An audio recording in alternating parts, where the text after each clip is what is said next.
People are so kind and so true, and no matter where I roam, I am always going home. Donegal, I'm coming home to you. Oh, I've sailed on the tide, I've climbed the mountainside, I've traveled the east and the west, but no matter where I roam, I am always going home. Donegal, I love you still the best.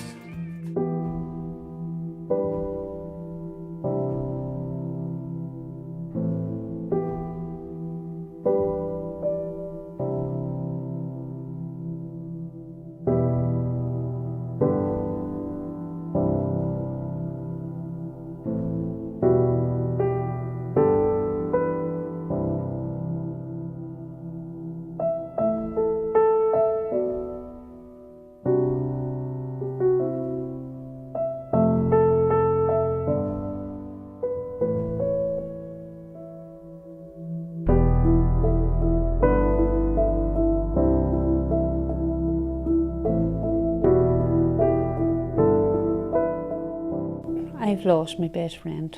I had to go through all the major stages in my life on my own. Like when I made my communion, Mary should have been there. When I got married, Mary should have been there by my side, being the bridesmaid.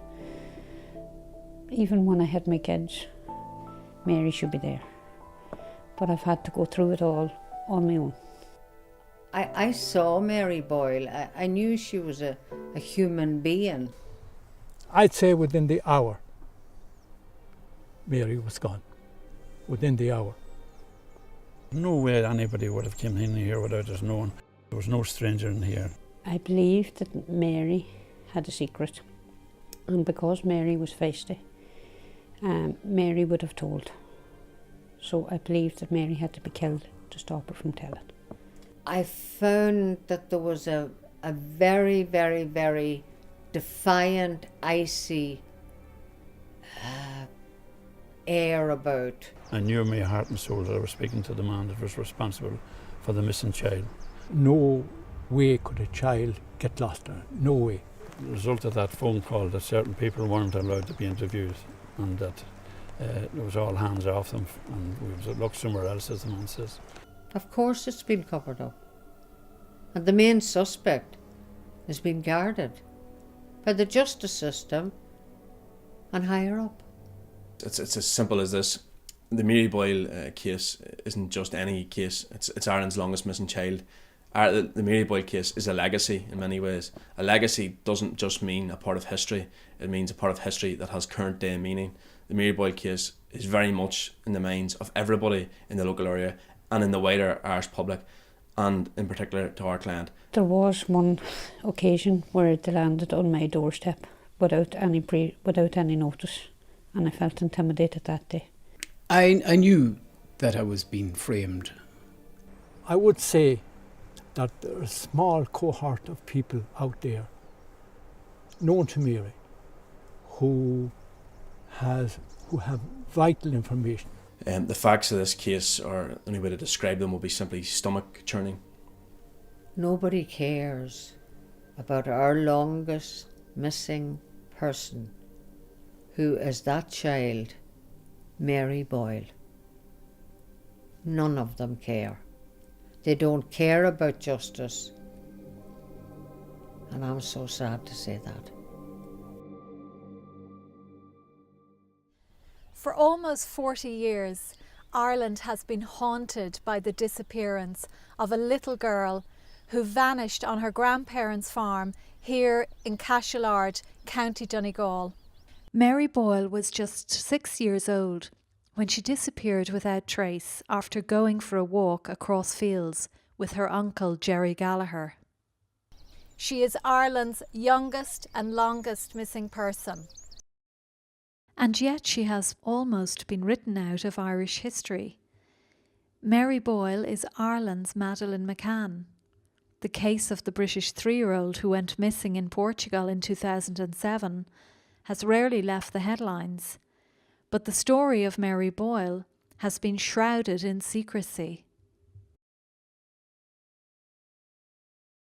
On St Patrick's Day in 1977, Mary Boyle and her family set off on the 2-hour journey to her grandparents' remote farm, 5 miles outside Ballyshannon in County Donegal.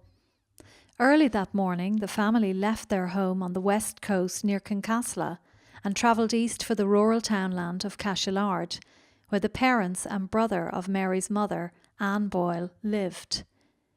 Mary and her twin sister Anne, along with their brother Patrick and parents Anne and Charlie Boyle, were going to the anniversary mass of a deceased relative in the parish where Ann Boyle grew up. The following day was a Friday and the family had just finished lunch when Mary vanished within feet of the cottage. She was never seen again. Her uncle Jerry Gallagher said she had followed him across nearby fields when he was returning a ladder to a neighbour. He is the last person known to have seen her alive. And she quit speaking and looked round and she was heading back in the other direction. Through the years, her mother, Ann Boyle, and some officers have promoted the theory that Mary was abducted by a stranger. But this is disputed by Mary's identical twin, Ann Doherty, and some of the retired police officers who were the first on the scene. It is their belief that Mary was murdered by somebody who knew her. In the days after Mary's disappearance, they began to focus on a person of interest who was showing signs of anxiety and distress. But there was a sudden and shocking intervention in the investigation. Some of the officers who were among the first on the scene allege that in the days after Mary's disappearance, a politician contacted Ballyshannon Garda Station and ordered that the chief suspect not be arrested. This politician knew the suspect. He also had a close relationship with Superintendent Dom Murray, who was in charge of the case.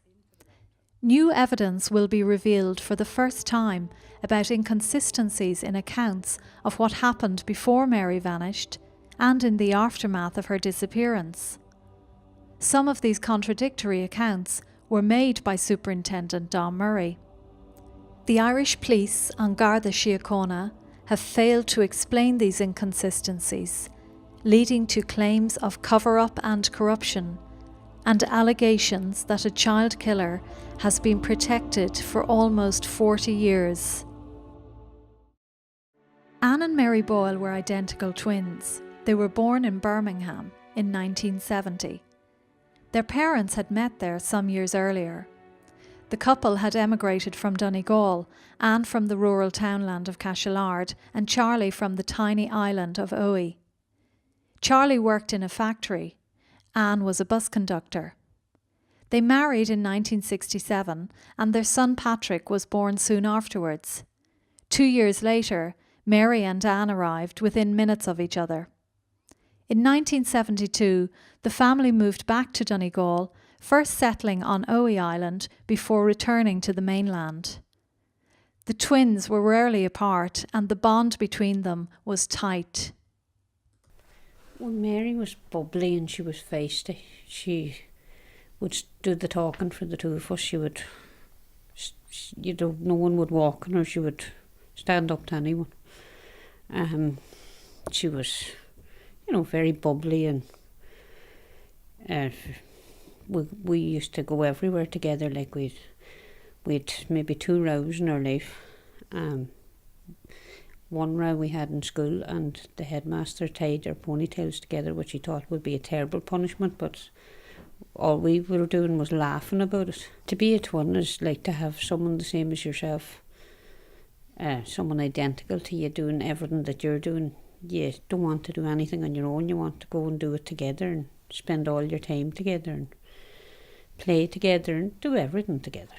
Back home to Donegal, you're the pride of them all. Your people are so kind and so true. And no matter where I roam, I am always going home. Donegal, I'm coming home to you. Margo O'Donnell is one of Ireland's most successful country singers and a distant cousin of the twins. My mum was an island lady, you know, and I would have spent a lot of time on the island. In fact, I went to school there for a period of time. I was staying in with my grandparents.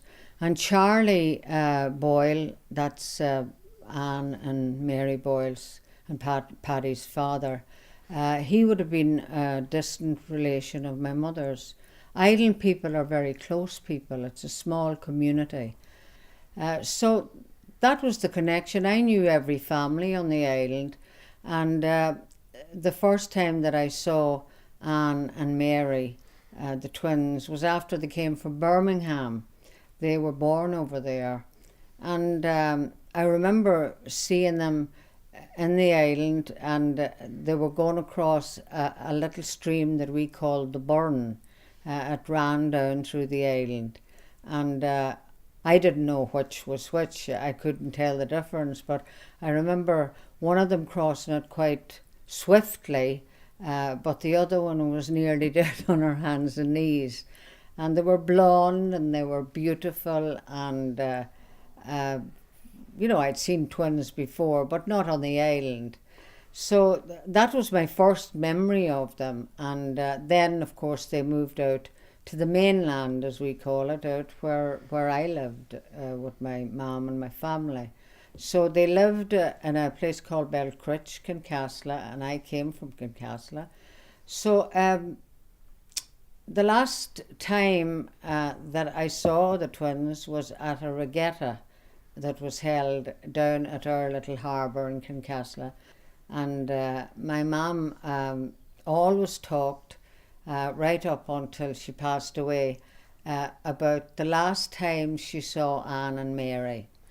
And she'd talk about it in the house, and she always sat inside of the window at the front of the house, and she would tell people that would come in, maybe if there was a story going on about Mary at the time. The last time I saw Mary Boyle and Anne, they were walking on that wall coming up from the regatta. So, I think maybe the fact that I actually knew them, you know, I saw Mary Boyle. I knew she was a human being.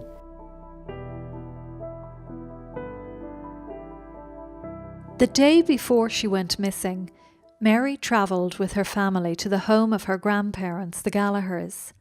They rarely went to visit, but a mass was being held for the anniversary of an uncle who was killed in a tractor accident some years earlier. The day before we went to my grandparents' house, he was sick, and there was a doubt as to whether we'd be able to go for my uncle's anniversary or not. But then I got well enough to go, and I suppose we got ready that morning, headed up to Cashelard. We went to Mass, for it was my uncle's anniversary. And afterwards we would have went to my grandparents' house. I suppose we would have had dinner and went to the fair in Balleek and came back home, and we stayed the night with the grandparents. On the day she went missing, Mary was wearing a lilac jumper and brown trousers. She had a white and purple ribbon in her hair and was wearing Wellington boots that were a size too big for her. The tiny cottage was cramped. 11 people had stayed there the night before. The twins, Mary and Anne, their brother Patrick, their parents, Anne and Charlie Boyle, Anne Boyle's parents, Lizzie and Patrick, her brother Jerry Gallagher, his wife Eva, and their 2 small children, Gerard and Gregory. After dinner, Anne called her sister out to play, but Mary did not go. We were playing around, and we went and had the dinner, and after dinner I went out to play with my brother and 2 cousins, and I asked Mary was she coming outside, and she said no, she was staying in to help with the dishes. It was the last time Anne would see her identical twin sister alive. To this day, not a fibre from Mary's clothing has been found. Her uncle Jerry Gallagher claimed that she had followed him across fields to a neighbour's house, Macaulay's, where he was returning a ladder he said he had borrowed earlier that day. He said he had decided to fix a tile on the roof that had been causing a leak. A member of the local Fianna Fáil party, Mr. Gallagher worked as a charge hand with the Office of Public Works, maintaining local rivers. His neighbour, the Macaulays, lived about 800 metres away, along a path through fields marked with stone walls. Jerry said that Mary climbed over the walls on her own and that he did not help her. According to Mr. Gallagher, they came upon a muddy patch and Mary decided to turn back. He said he continued on and was back at the Gallagher house about a half an hour later. It was around this time that Mary's mother, Ann Boyle, discovered her daughter was missing. The wee lassie was following behind, and she come as far as the water. The lane was flooded at the time. And she quit speaking and looked round, and she was heading back in the other direction. And that was the last sight of her ever was seen. Martin Collins was sergeant in Ballyshannon at the time and one of the first senior officers on the scene in Cashelard after Mary went missing. When I arrived, I went to the front of Gallagher's house and I was speaking to an uncle of the missing child, who briefly set out what happened during the evening, the times that she went missing, etc., etc. And at that particular time, he said that the parents were too upset in the household and not to go in just for the time being. A number of unusual aspects emerge in witness accounts given to Gardaí in the days after Mary's disappearance. Ann Boyle said she realised her daughter had gone missing at about 4:20 p.m. She said she ran out to the door and shouted to the other children if they had seen Mary.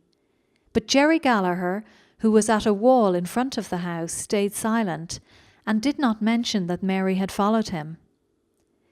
She said he got up and went in the direction of the Macaulay's house.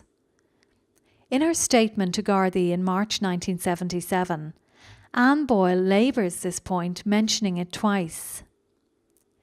When I looked out and saw only the 4 children, Jerry was there at the wall. Jerry didn't mention to me at any time that Mary was missing and didn't tell me she was with him until he had the first search carried out. When she came out of the house originally screaming as to where Mary was, Jerry was fixing or putting some stones on the wall that surrounded Little Gardendale. It's now covered with shrubbery. And at that stage, he never said that the child was with him. It was only when he had a return journey in the direction of Macaulay's and came back, it was then that he said the child was with him. Sergeant Collins was also concerned about the length of time it took before the Gardaí were alerted about Mary's disappearance. Ann Boyle said her daughter went missing just after 4 p.m, but the Gardaí were not contacted until about 6:30. Mrs. Boyle went on foot to Loch Columkill, a lake near the cottage, where she spoke to a pair of anglers and asked if they had seen a little girl. They said they hadn't and that she should alert the police. She saw her brother Jerry on the other side of the bank and called over to him to contact the Gardaí. He told her to do it. In the end, it was the fishermen who informed the police. So there was a 2-hour lapse, or 2.25-hour lapse, before it was reported to the Gardaí in Ballyshannon. The time factor in a case like this, 1 minute, never mind 2.5 hours, 1 minute is important. Another unusual aspect has emerged in witness statements from the time. Jerry Gallagher said he took Charlie's car, a red Ford Cortina, around the lake to look for Mary and drove it back to the cottage. But Ann Boyle says Jerry left the car on the roadside and that she was the one who drove it away from the lake, calling into a neighbour's house to inquire about Mary. There were other aspects of Jerry Gallagher's story that concerned Sergeant Collins. For a 6-year-old to negotiate these walls, and given her size, do you think that is possible, that she climbed these walls? Listen, I have youngsters the same age, or had them the same age as 6 years old, and certainly I couldn't see them negotiating walls 3 and 4 foot high. And they are a particular wall in that they're single stone walls, and the top stone, as you can see, is just little touch and it can fall either ways. So I couldn't see the child negotiating 3 of them, one after the other. And Jerry emphasised that at no stage that he would have helped her over the walls. But no. When news of Mary's disappearance came through, Margo O'Donnell was performing in London. I was in England for Patrick's Day, touring with my band, and I remember a fella from Ballyshannon coming in and telling me that there was a little girl missing in Cashelard. So anyway, we got talking, and I made a phone call home, and I found out that it was Mary Boyle, and I was upset. You know, I said, I remember his name was Paddy, and I said, Paddy, God, I hope they find her. You know, I'm kind of far out related to her father. So I came home the next day and I went to Donegal, and my mother was really, really upset about it, and she was talking about Charlie, and you know, that she would love to go and see him and to see how he was. Island folk were like that. So I said, well, you know, if you want to go tomorrow, I'll drive up. So it was a couple of days after Mary went missing. There was a lot of people about, a lot of cars, because people were heading in the direction of the Gallagher homestead. I had never been there before, so I didn't have a clue where it was. And we went out searching with all the other searchers. I went in the direction of where people said Mary was last seen. It all seemed a bit eerie. There was no 2 stories, you know, the same. Through the years, the police authorities, certain crime reporters and Ireland's state broadcaster RTE have promoted the theory that Mary was abducted by a stranger. A number of names have been put into the frame, including the sex offender Robert Black and a Sligo man, Brian McMahon, who was arrested in relation to the kidnapping in 2014, but released without charge. At one stage, even members of the travelling community were blamed for Mary's disappearance. During the last 40 years, Ann Boyle too has put forward many different theories as to what happened to her daughter. Well, first we thought that she just went astray in the mountain, got lost on her way back home. But now we're under the impression that maybe somebody did pick her up. In an interview for RTE in the year 2000, she and her brother Michael suggested that the 6-year-old had left the family of her own accord and gone walking to the town of Balleek in Fermanagh, which was 7 kilometres away across the border in Northern Ireland. They claimed that she had seen toys there that she had liked the previous day. She was out in Balleek the day before on Patrick's Day, and there was a market in Balleek that day, and she's seen things that she wanted. Didn't you see some toy or something? Yeah. No, it's possible. What do you think, Anne? It's quite possible. It's quite possible that she did. But personally, my God, what the search did it got. Personally, myself, I always thought Mary made her way to that road. But some senior former officers say there has never been any evidence to support claims that Mary left of her own volition or was taken by a stranger. Detective Sergeant Aidan Murray was in charge of the Garda Special Branch in the area. Mary Boyle's disappearance occurred in an era of high security in Donegal, due to the conflict in Northern Ireland, which was raging at the time. We have three northern counties, Derry, Tyrone and Fermanagh, and there was an awful lot of active IRA units operating from Buncrana right down to Bundoran. My area was very active now at that time. Well, at that particular time, border security was extremely heavy along the border. We had permanent checkpoints on all traversable cross-border routes. It couldn't be any more heavily policed. During our investigations, vehicles were seen travelling on that road, that by road leading to, which takes you to Belleek or takes you to the Ballantrae. And I know it's only a minor road. At that particular time, there weren't too many cars in this area. As you can see, there are very few houses in this area. The nearest house is Macaulay's, which is a quarter of a mile away. The next nearest place is the old school down there, which is a mile away. You know, there are no houses. So the vehicles that were seen on that road at that particular, covering that particular period, they were checked out and eliminated from our inquiries.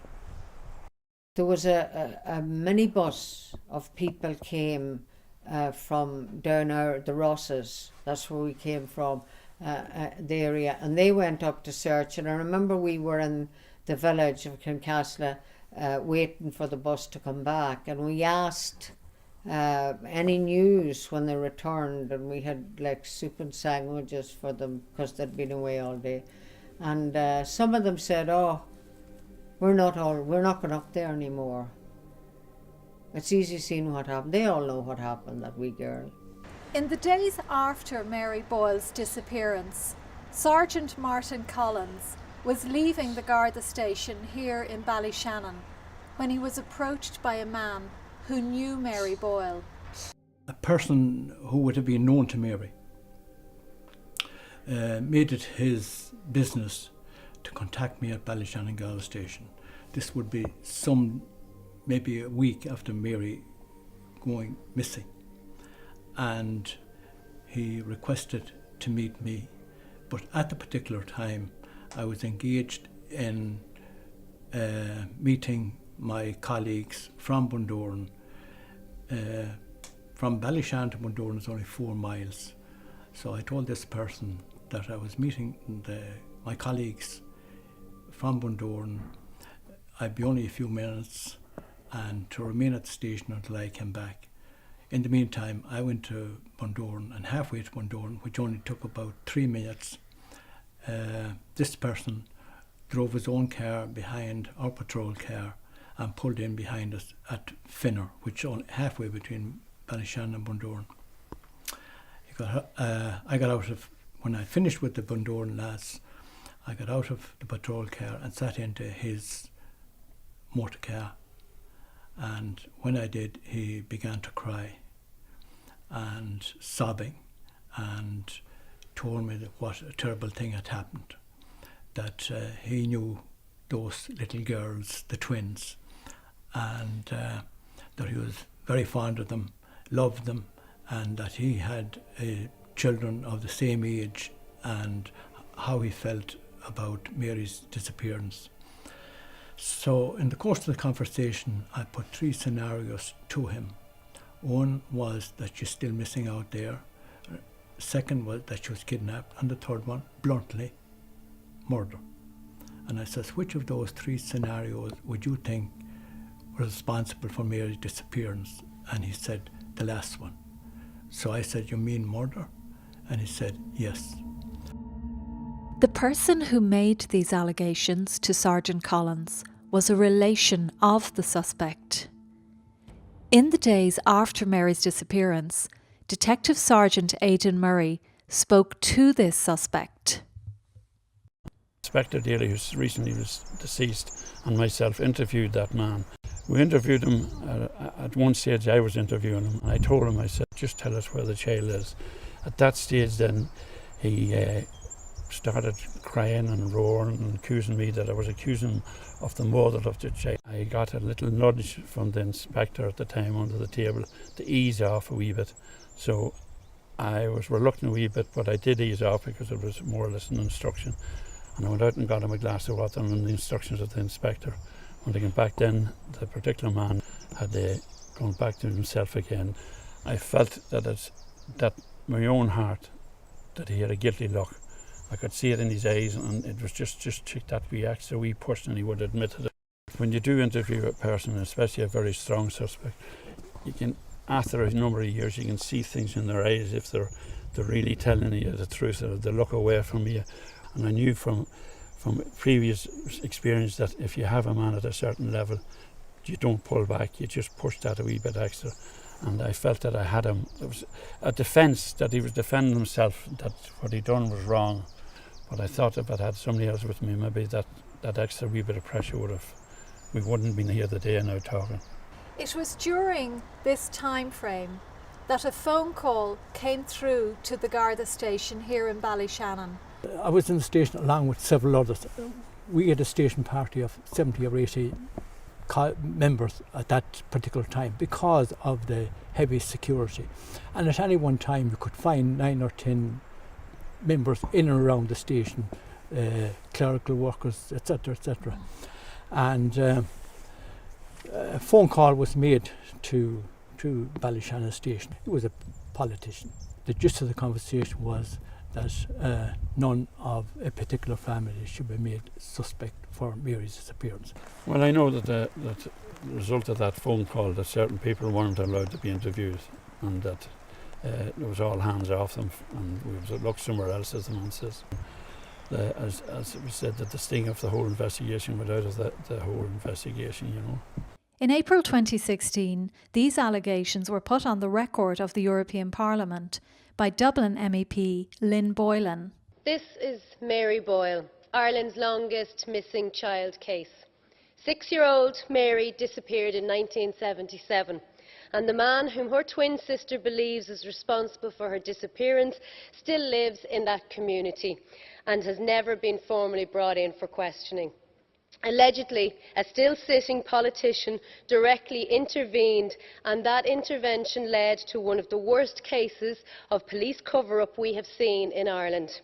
Almost 1 year ago, I brought Mary's twin sister Anne to this Parliament seeking justice. Article 2 of the Charter of Fundamental Rights guarantees the right to life. 6-year-old Mary was denied that right. Article 20 of the Charter guarantees the right to equality before the law. Mary was denied that right. To this day, there has been no inquest into Mary's death, no commission of investigation, despite a formal request from the legal team.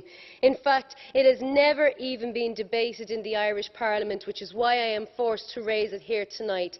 6-year-old Mary Boyle has been failed by the Irish state. Even after these disturbing allegations were made in Brussels, they were all but ignored in the Irish Parliament and mainstream media. The deafening silence about the case in Ireland even prompted one British newspaper, The Guardian, to ask, why has Ireland's mainstream media turned its back on Mary Boyle? I do believe that there was a senior officer who sort of had to play ball with this politician. Was it blackmail? I don't know. I've heard an awful lot of things that make my skin crawl and makes me realise that we have absolutely no justice system in this country. Don Murray was the local superintendent in Ballyshannon at the time of Mary Boyle's disappearance. He died in 2014. Through the years, he gave a number of conflicting accounts about the Mary Boyle case. In an interview broadcast on RTE in 2000, he stated that Jerry had told Mary to go home during their walk through the fields. However, this contradicts Jerry's account of what happened. In his statement, he said he did not tell Mary to go back to the cottage and that she left of her own accord. Superintendent Murray also said that Jerry and Mary came upon a pool of water which was 2 feet deep. In fact, this pool was no more than 6 inches in depth. He wanted her to go home because it was a cold, miserable evening, and she stopped for a while and he went on, but then he looked again and she was still following him. And as he came in then up to a lane which leads from Macaulay's, he turned into the lane and went down through. And he came to a lock of water which was about 2 foot in depth. And he walked easily through it in his Wellingtons with the ladder. And when he got to the other side, he looked back and he saw Mary. Anyway, but when he looked back, he saw Mary at the edge of the water on the other side. And he said to her, "Go on home. Didn't I tell you to go home?" or words to that effect. And Mary said, she says, "I can't get across." And he said, "You go on home." So he continued on. That was the last time he saw Mary. In 1985, an RTE documentary made allegations of wrongdoing against Superintendent Murray. It revealed that a 17-page letter of complaint had been written about him to Garda management by another officer now deceased. The officer described untouchables untouched by the law and alleged an Old Pals Act was operating in the Ballyshannon district.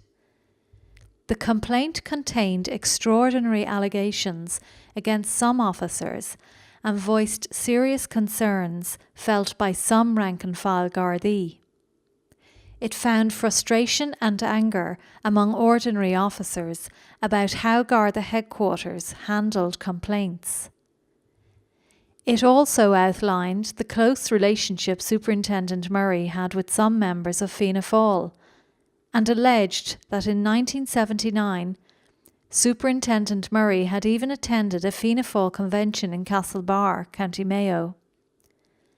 Under Garda regulations, officers are prohibited from identifying themselves actively or publicly with political parties. In the early 1990s, about 15 years after Mary disappeared, Sergeant Martin Collins was approaching retirement. He was keen to speak to the suspect before he left the force for good. A psychic with an interest in the case had come to the area. She had gone to the Gallagher cottage in Cashelard, but had left in a state of distress. She asked to see the suspect in the local Garda station. Sergeant Collins used it as an opportunity to speak to him again. Took him into an office and told him that he wasn't arrested, that he was free to go at any time he wished, but I had liked to put certain questions to him, which I did. Again, over a short period of conversation, I told him that there were 3 scenarios that I wished to put to him. One of them was that the child is still missing out there, that she was kidnapped or taken away, and the third one was that she was murdered out there. And I told him that my belief was that this person had murdered Mary. I was expecting a verbal or physical reaction to my question. It didn't materialise. Again, began to rehash the whole thing about Mary's disappearance from the time she went missing, from the time she was last seen, and this person said nothing. Did he deny what happened? What you were putting to him? No. He didn't deny it? No. He didn't admit, nor he didn't deny. And could you interpret anything as an experienced police officer, that if you put it to a witness that they were involved in a crime and they do not deny it, can you read anything into that? Well, from my experience, I felt that I was almost at a point where I was going to get an admission. But unfortunately, it stalled. The conversation stalled. The suspect left here that afternoon and to this day has never been arrested. He was never arrested. He was probably invited into the station as a witness. But then, as I said, I went questioning him as a witness and more or less into the suspect nature too. But he was never arrested for the crime of murdering the child. One of the most disturbing aspects of the case is the claim that a person close to Mary has revealed the identity of the killer on a number of occasions.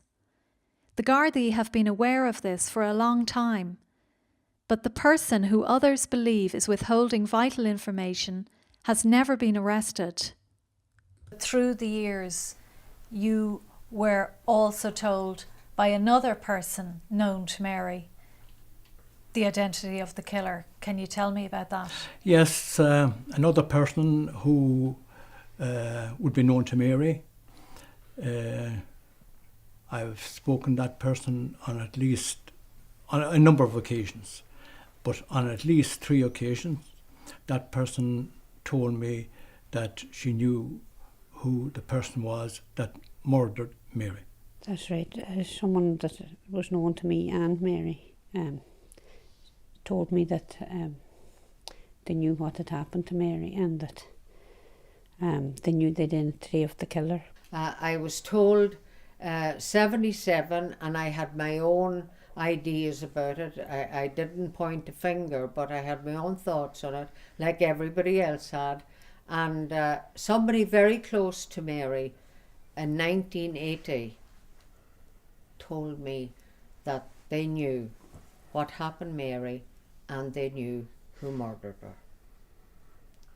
In 1994, that same person told me again, and there was a little bit more added on to it.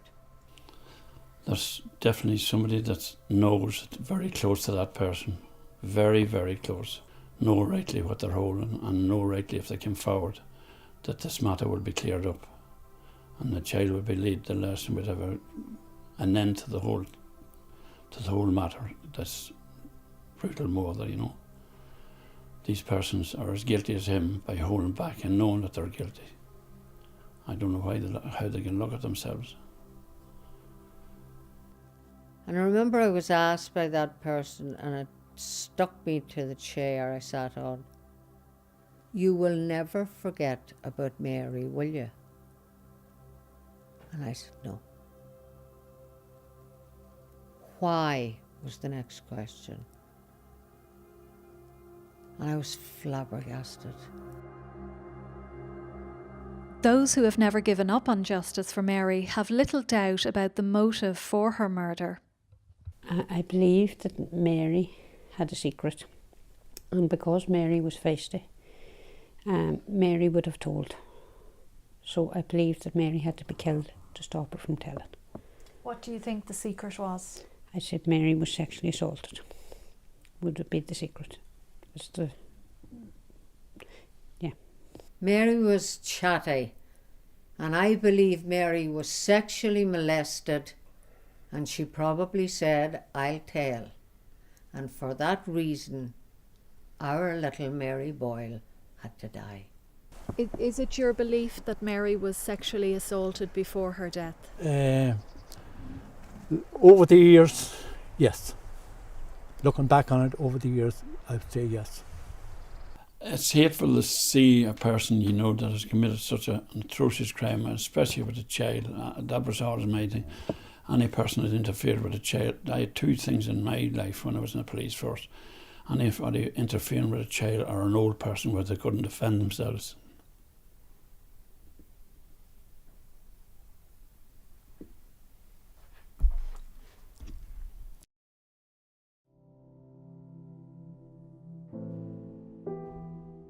For many years, the retired detectives have feared that the chief suspect remains a danger, but despite reporting their concerns to their authorities, he is still at large. Margo O'Donnell and Ann Doherty have also pleaded with the Gardaí to act. If it was a thing that this suspect did what I think he did to Mary, certainly he would be a danger to other persons. This is your belief that before he killed Mary, that he sexually assaulted her? That's my belief, yes. During the years, have you expressed those concerns to An Garda Síochána? Yes. My concern certainly was brought to the notice of my authorities, and I'm sure other members as well had the same concerns and brought it to the notice of authorities. When I was a young girl, I respected the colour and the uniform. But that's gone as far as the uniform is concerned for me. Because I was talking to deaf ears. They did nothing to help solve the Mary Boyle case. Margo O'Donnell has never given up hope that Mary Boyle's body will be found. Single-handedly, she has commissioned searches and devoted a huge amount of time and effort in her fight for justice for the little girl. In 2011, she decided to start yet another search and reached out to Ann Doherty again. I decided, yes, I'm going to give the Mary Boyle case another search. I had contacted Ann Doherty, who was never really included in any of the searches. You know, she was irrelevant. And I phoned her and I realised, you know, she really was in an awful place about her sister. And I said, do you want to come help me try to find Mary? And she said, of course I do. I says, how much do you want Mary found? And she says, I want it more than anything else in the world. And I says, can you be here? This was Monday. Can you be here on Wednesday in Cashelard? And she says, I can. Margo O'Donnell contacted Ballyshannon Station to ask them for ordnance survey maps of the Cashelard area to assist her with her search. And I asked the guards to get the maps. The liaison officer in Ballyshannon said to me, no problem, I'll get them. And I never heard from her, and I kept phoning and phoning and phoning. And one particular day, I remember I phoned, and this male voice answered the phone, and I said, could I speak to the person I wanted to speak to? And he said, she's not here, haven't seen her about today. I said, are you a guard? And he says, oh, I am, yeah. And I says, well, maybe you can help me. I asked for maps. I says, it's to do with the Mary Boyle case. And he says, the what? The Mary Boyle case. I says, that case is all over. He says, there's nothing here. That's too long ago. I says, are you for real?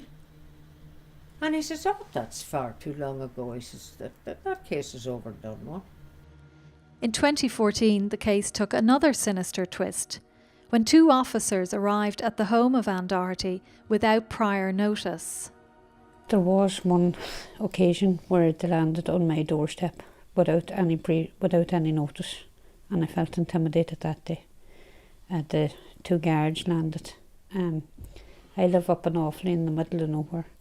Two guards landed and knocked on the door and just said they were in the area and asked could they speak, and I just felt intimidated that day. And where had they come from? From Donegal. Well, one had travelled from Donegal, I think maybe the other one Monaghan, actually. What did they tell you? Why did they come to you? They tried to put into my head that the chief suspect wasn't the chief suspect and to make another man the suspect. This person was Brian McMahon, a 63-year-old man from the neighbouring county of Sligo. When he was arrested in relation to the kidnapping of Mary Boyle in October 2014, those seeking justice and many who knew Mr. McMahon were deeply disturbed. A popular man in his local community, whom many believed had been done an earlier injustice by the state, they were adamant he had nothing to do with it. 37 years after 6-year-old Mary Boyle went missing, Gardaí today made the first arrest in this long-running investigation.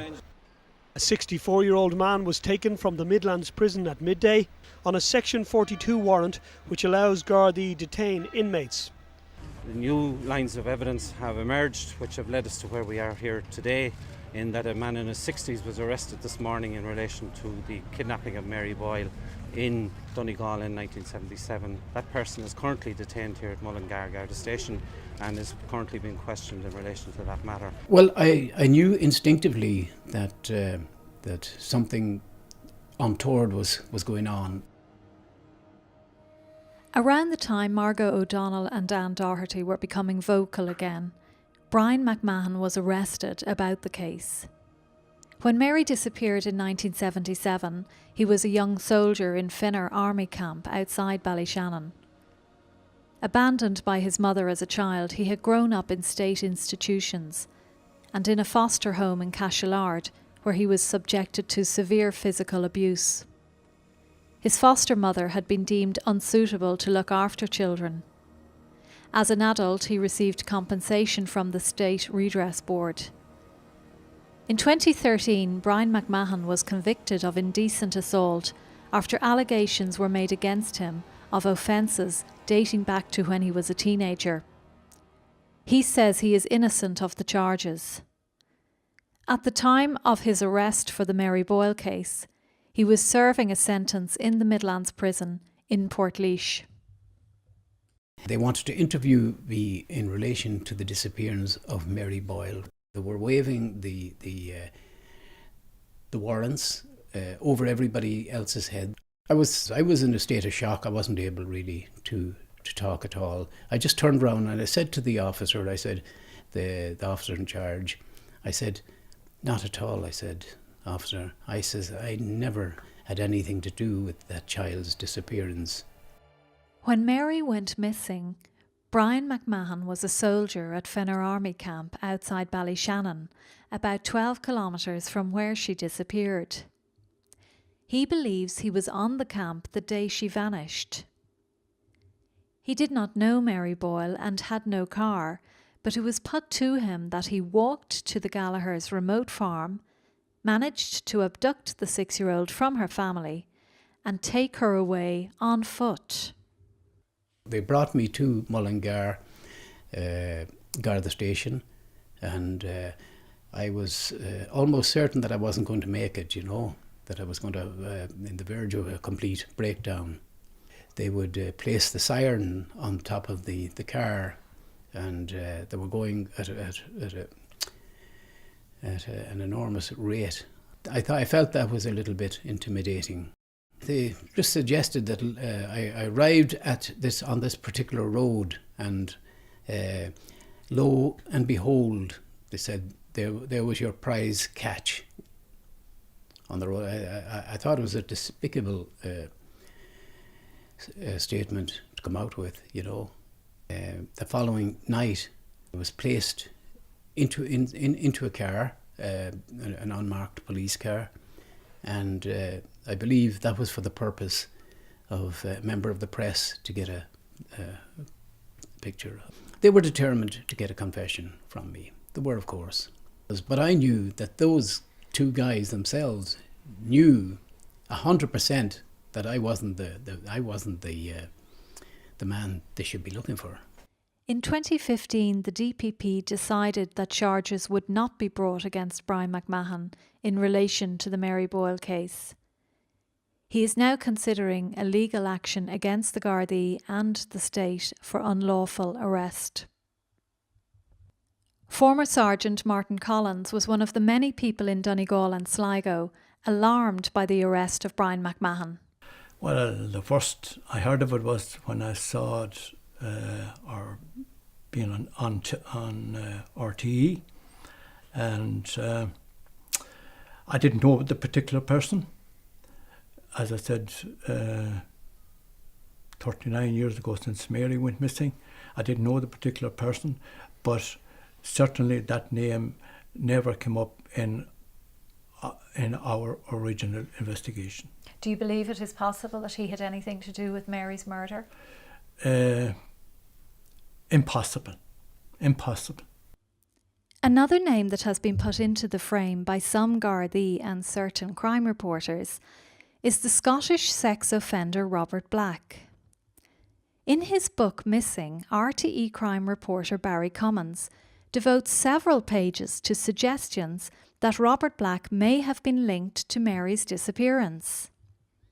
He writes, if a local suspect could not be found, the other possibility, and one that remains to this day, is that a person from outside the locality, possibly a foreigner, abducted Mary Boyle.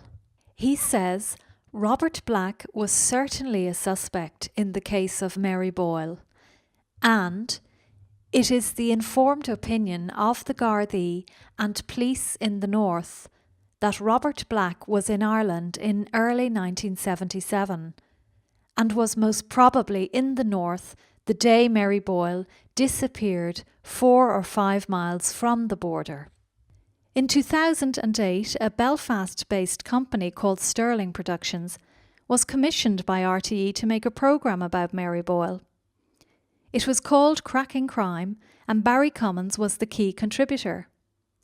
One of the key theories in the programme, again, was that Mary was abducted by a stranger. The programme was made with the assistance of An Garda Síochána. When Robert Black died in January 2016, Barry Cummins again linked him to the Mary Boyle case, but failed to mention all of the new key developments, including the fact that those closest to Mary Boyle and seeking justice for her believed that Black had nothing to do with her murder.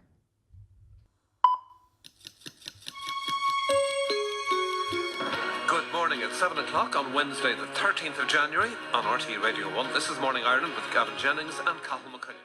The possible County Donegal connection relates to the disappearance of another child, Mary Boyle, 4 years earlier, 1977. First of all, tell us what's known insofar as the details are clear about her disappearance. Robert Black's name has been linked with Mary Boyle for many, many years. Nothing tangible to show he was in County Donegal at that time, but certainly it would have fitted his modus operandi. Now, through the years, other scenarios have been put forward as to what may have happened to Mary Boyle, and among them a number of names have been linked with her disappearance, including the sex offender Robert Black. Do you believe it is conceivable that he had anything to do with her murder? No. Why do you believe that?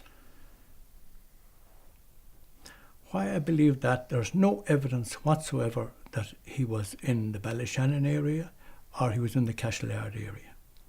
And it would be a chance in millions for him to appear in Cashelard at the particular time that Mary went missing, which was a span of about 40 minutes in an isolated, and I mean isolated, part of countryside. No houses within 400-500 yards except one, and to be in the particular area where Mary was last seen, an impossibility. When you hear his name being linked to her murder by certain journalists, how does it make you feel? I cringe when I hear it, because I know that it's so remote for he to be in that particular area at that particular time, at that particular minute. So remote. Is it possible that Mary Boyle fell into a slurry pit? No. A swamp? No. A lake? No. Any other water source? No. Because all those lakes were checked by the Subaco crowd, even Columkill Loch. There was a blind lock near Columkill Loch. It came under notice at a very early stage, and it was completely cleaned out, but no, nothing. In 2015, Margo and Ann renewed their efforts for justice. Through the years, Gardaí had told them they would only deal with Ann Boyle, Mary's mother, because she was Mary's next of kin. Margo and Ann decided to try to take the case away from Ballyshannon Garda Station and to one of the biggest stations in the country, Pearse Street, in the heart of the capital city, Dublin. I had gone to all the yards I could. I had searched with diggers and men. I had done all I possibly could. I was exhausted. And I thought, Pearse Street, yeah, let's do it. So Ann and I went in and we told our story. I went to Pearse Street with Margo O'Donnell to make a statement, which I thought if you go to Pearse Street they're bound to arrest the chief suspect. But as of yet, no arrest. And from what I can see, nothing's been done. Nothing came out of Pearse Street. No more than Ballyshannon. I was spoken to with Ann. I was brought upstairs and he told me that he was a big fan of Margo's, the voice of an angel. And he promised me that this statement and Ann's wouldn't fall on deaf ears, nor would it be stuck into a drawer and put away. You know what? I think it was put further in the drawer. So what did we get from Pearse Street? Nothing. I know there's a lot of people would want me to go away. I haven't gone away, so I do feel in a dangerous position. Until recently, Mary Boyle's name had all but faded into history. The case of Ireland's youngest missing person was an inconvenient mystery that seemed destined to remain unresolved. In 2005, the twins' father, Charlie, died in a mysterious fishing accident. He had never recovered from the loss of his daughter. Ann Doherty believes he knew what happened to her, but was unable to act. In recent times, with the support of Margo O'Donnell, Ann decided to take her sister's case to an international audience in the hope that she would be listened to abroad. She joined a group of bereaved Irish families on a visit to the Northern Ireland Parliament in Stormont to speak to politicians there about the case. The families were also alleging Garda corruption in their loved ones' investigations and that they too had been denied justice by the state.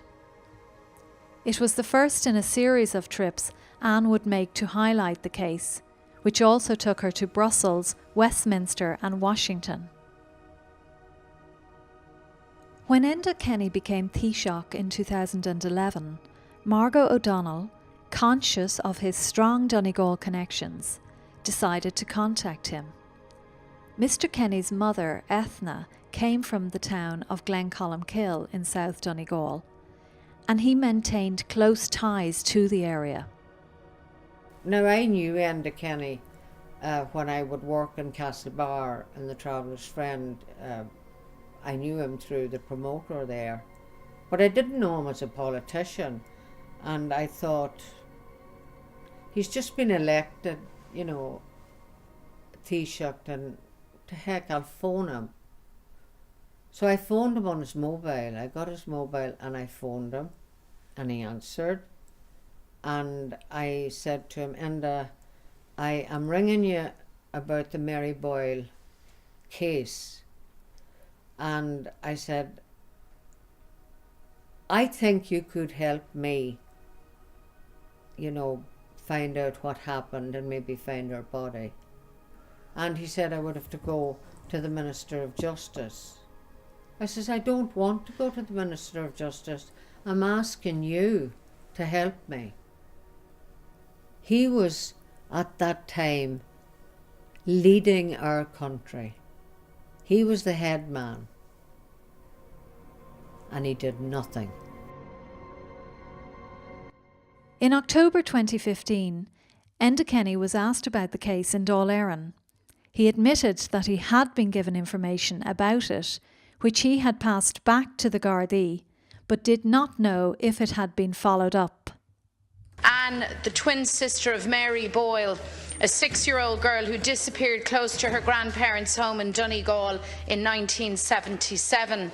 Anne firmly believes that there was both political interference and a Garda cover-up in Mary's case. Taoiseach, would you be willing to meet with Mary's sister Anne to listen to her concerns regarding the Garda handling of the case? I'm aware of the case of Mary Boyle. It's many years ago now. I've had some contact about this quite a number of years ago, which I brought to the attention of the Gardaí, and I can't say whether the allegation made was followed up or not, but I brought it to the attention of the Gardaí. It's quite a number of years. It's a number of years ago, Deputy. Almost 40 years on, Ann Doherty and Margo O'Donnell are still searching for the remains of Ireland's youngest missing child. They are certain Mary's body was dumped close to where she went missing. In December 2015, Ann Doherty's legal team requested that a new search for Mary Boyle's remains be carried out in the Cashelard area. That request has been denied. A mother of 5, Ann Doherty has left Donegal and lives in the Midlands today with her husband Shane. She is estranged from her mother, whom she says has tried to obstruct her in her campaign for justice. Ann Boyle recently sent her daughter and Margo O'Donnell solicitors' letters threatening legal action against them. In a recent radio interview, she ridiculed her daughter's justice campaign live on air. You know, things can be done quietly, not publicly, and running to Dawes and running to Westminster and all this carry on. That's the most ridiculous carry on I ever seen in my life. Mary's twin sister Ann Doherty has renewed efforts to have an inquest into her sister's death. In December 2015, she met the Donegal coroner, Dr. Dennis Macaulay, and urged him to convene an inquest in an effort to find out the truth about how her sister died. Her mother, Ann Boyle, however, has said that she does not want an inquest and will state in her will that she does not want one after she is deceased. This lies in stark contrast to the many claims Ann Boyle has made through the years in the media, stating that she hoped she would find out what happened to her daughter before she died. We had so many disappointments over the years where our hopes was raised and we thought that we would find her within days, but it has never come to pass. But you always like to see an end to the situation that we're in. It'd be nice to see an end. If they have anything at all to come forward with it, because the Garda will treat it with the best of confidence, and hopefully that there will be an end to Mary's case. So, looking back on the 18 years when your mind must have been consumed with it, probably every one of those days, what do you now suspect or think may have happened to Mary? That's a very hard question again. But would you believe Mary to be dead now, do you? I think so, because I think she would have come, that we would have some kind of information by now. If Mary is dead, that we could find a body and that we could bury her, and then we might have peace of mind.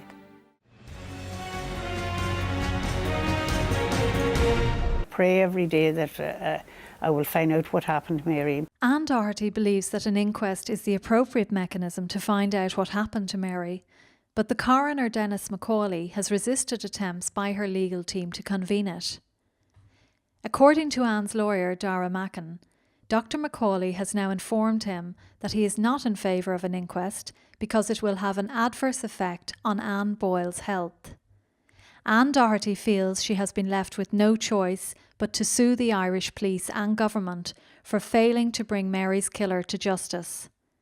She is preparing a legal action to the European Court of Human Rights for breaching her right to justice for her sister.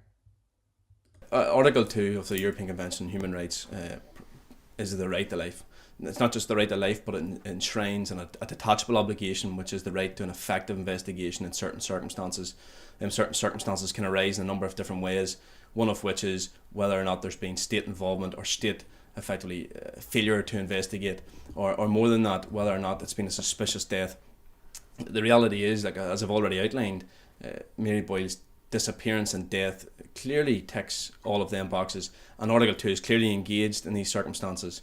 We've already made representations to the Minister of Justice and the Senior Coroner in respect of that obligation. We would say that obligation has never been discharged by any of the state bodies at this stage. We would say that the investigation to this point hasn't been effective. Given the threshold for an arrest is obviously that there is a reasonable suspicion, we would say that test has been passed. But in any event, we would say that the appropriate mechanism now for investigating this incident and the wider death and the circumstances of Mary Boyle's disappearance is that of an inquest, because an inquest can, unlike other mechanisms, we would say, discharge the obligation enshrined under Article 2 of the European Convention. We have evidence from in the shape of witness statements from both Sergeant Martin Collins and Aidan Murray, who were both involved in the original investigation and who give a clear account of how there was deliberate political intervention in the original investigation.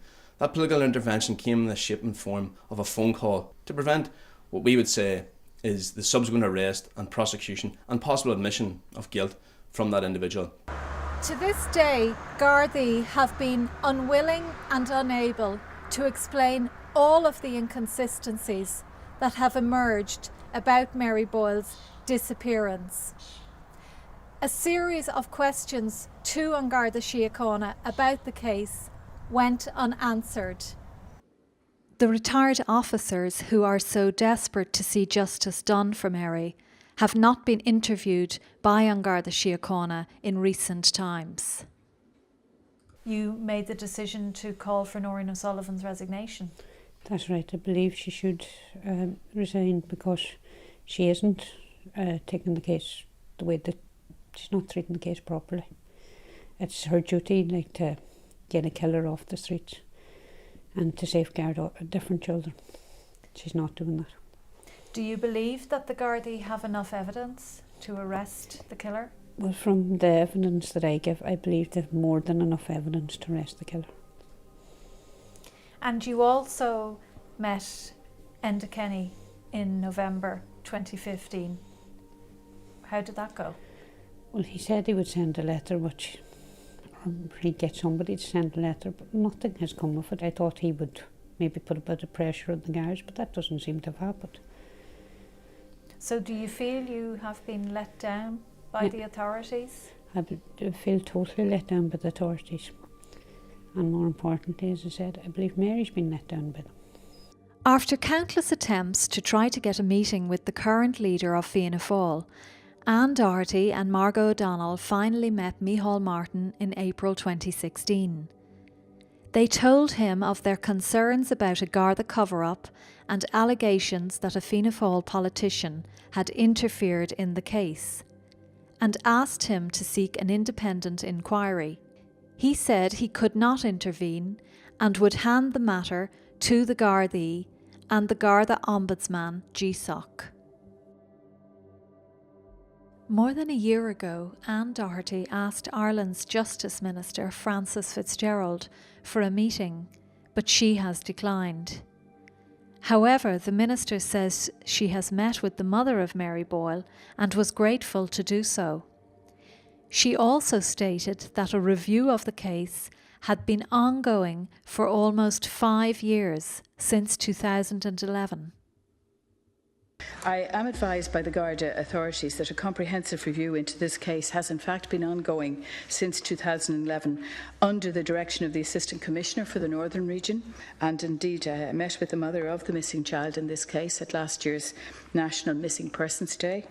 I was grateful to have been able to speak with her on that occasion and also to hear her moving address to those present as to the lasting impact these events have had on her and on her family. Indeed, there's allegations that there may have been political interference as well, and to make sure that this person wasn't considered as a suspect, and that is the nature of the statements that they've made in the last couple of weeks.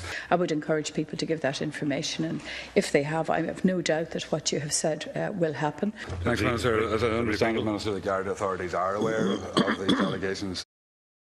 The Gallagher house in Cashelard lies derelict today. It is still owned by Jerry Gallagher, who lives several miles away in Ballantrae, but who visits it regularly. Initially, he gave us permission to film on the land where Mary disappeared, but he has subsequently withdrawn that permission. Jerry Gallagher and Mary Boyle's mother, Ann, were invited to take part in this programme, but they both refused. The twins' brother, Patrick Boyle, works out of the United States today. He was unavailable to participate. For the retired officers who spent their careers longing to find Mary Boyle's remains and to see justice done for her, they remain disillusioned that that day will ever come. It was their hope that they would see justice before they retired.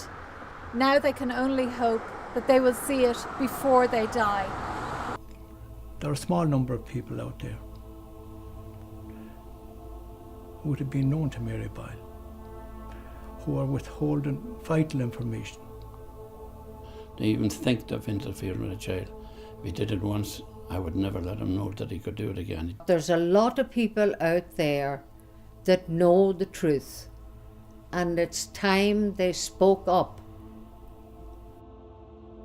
I am very, very annoyed that almost 40 years on, a little girl's bones lie up there in Cashelard, very close to the Gallagher homestead, where nothing could harm her. Nothing. It had to be a person. No UFO came down from the sky. Mary was murdered. I'm not stopping until the day I'm going 6 foot under. I'm not stop fighting for Mary.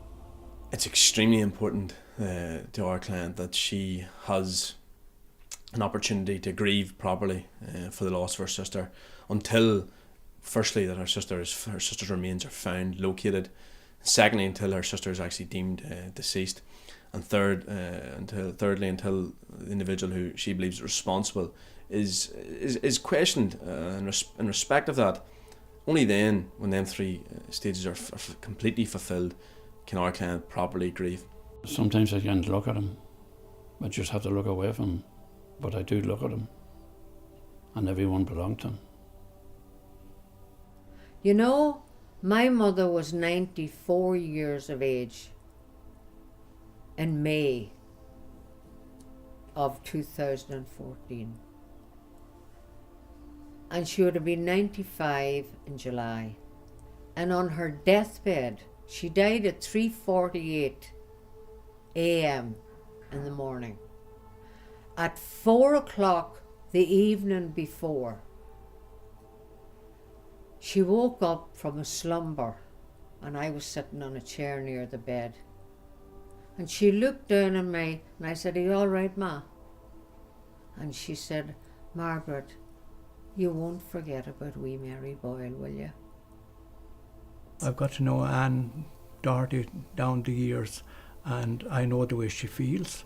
She was her twin sister, and I can associate with that because I'm a twin myself, and it would be great if, for her sake, to have it brought to a successful conclusion. This is obviously a case with significant public interest. It's in everybody's interest, obviously, that Ireland's longest missing child is found. When you look at obviously the facts, I don't think anybody within the Irish public would say that they would not wish Mary Boyle to be found. I would wish that this child remains would be found, and that the person involved would confess to this and relieve us all, and relieve himself and prepare himself for the next world. I would like to see him doing that, to give it a final closure and a final grave to Anne. That's all my wish would be before I part this world myself. Well, it's the very least that Mary deserves is justice. It's the very, very least. And like everyone else, she deserves a proper investigation. She deserves a decent burial. It's her human right, and it should be given to her. People don't do it for me. Let them do it for Ann Doherty. Give her back the other half of her, and I will die happy. Honour the little girl with the golden hair and the beautiful face. That's all I want.